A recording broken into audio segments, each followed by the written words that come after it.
Good morning students. Chapter 2 matter in our surroundings हम discuss कर रहे थे। Our today's topic is latent heat. Latent heat का क्या मतलब है? हिडन हीट, छुपी हुई हीट।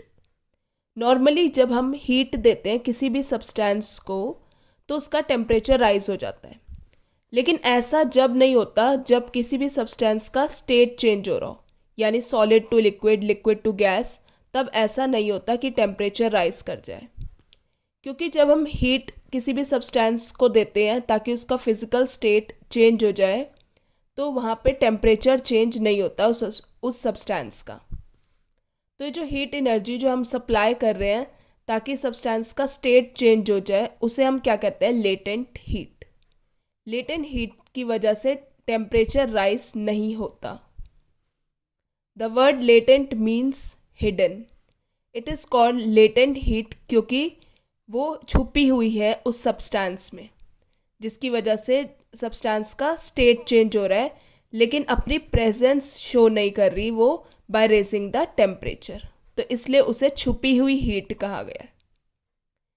नाउ स्टूडेंट्स, अब ये क्वेश्चन अराइज होता है कि why latent heat does not cause a rise in temperature of the substance. ये इंपॉर्टेंट क्वेश्चन है कि ऐसा क्यों हुआ कि टेम्परेचर राइज नहीं हुआ। तो कोई भी सब्सटेंस, चाहे वो सॉलिड हो चाहे वो लिक्विड है, उसकी कुछ फोर्सेस ऑफ अट्रैक्शन होते हैं बिटवीन इट्स पार्टिकल्स, जिसकी वजह से वो बंधे हुए हैं। हमने डिस्कस भी किया था, सॉलिड में बहुत ज़्यादा फोर्सेस ऑफ अट्रैक्शन होती है जिसकी वजह से पार्टिकल्स बहुत क्लोज होते हैं। तो जब हम सब्सटेंस को उसका स्टेट चेंज करेंगे देन इट इज़ नेसेसरी ताकि ये जो फोर्सेस ऑफ अट्रैक्शन है पार्टिकल्स के बीच में वो टूट जाए। तो लेटेंट हीट वो हीट है which we supply, it is used in overcoming the forces of attraction जो particles के बीच में है during the change of state। तो latent heat क्या है? हम सप्लाई करते हैं कि overcoming the forces of attraction, जो particles के बीच में forces of attraction है उसको overcome करे, उसको break करे। latent heat does not increase the kinetic energy of the particles।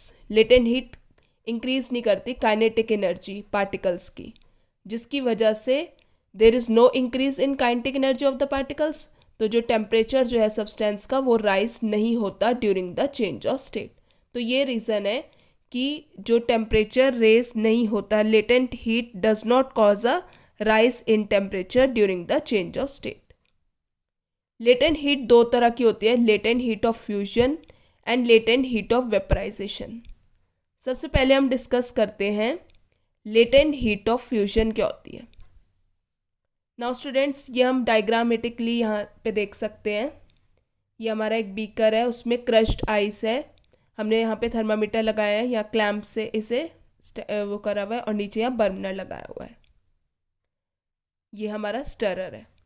Latent heat of fusion can be study, हम स्टडी कर सकते हैं बाय परफॉर्मिंग एन एक्सपेरिमेंट। हमने क्रश्ड आइस ली हुई है यहाँ पे ब्रेकर में, बीकर में, और थर्मामीटर लगाया हुआ है। हमने टेम्परेचर नोट कर लिया आइस का, it is found to be 0 degree Celsius. अब हम हीट करना स्टार्ट कर रहे हैं यहाँ पे with the help of burner.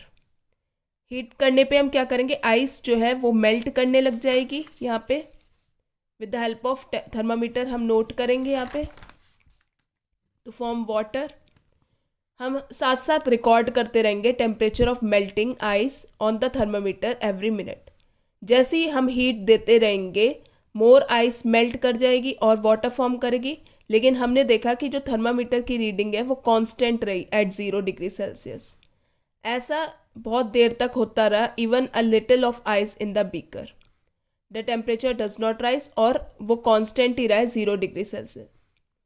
इससे हमें क्या दिखता है कि there is no rise in temperature during the melting of ice, यानी जब आइस मेल्ट हो रही थी तो कोई भी टेम्परेचर का राइज नहीं हुआ।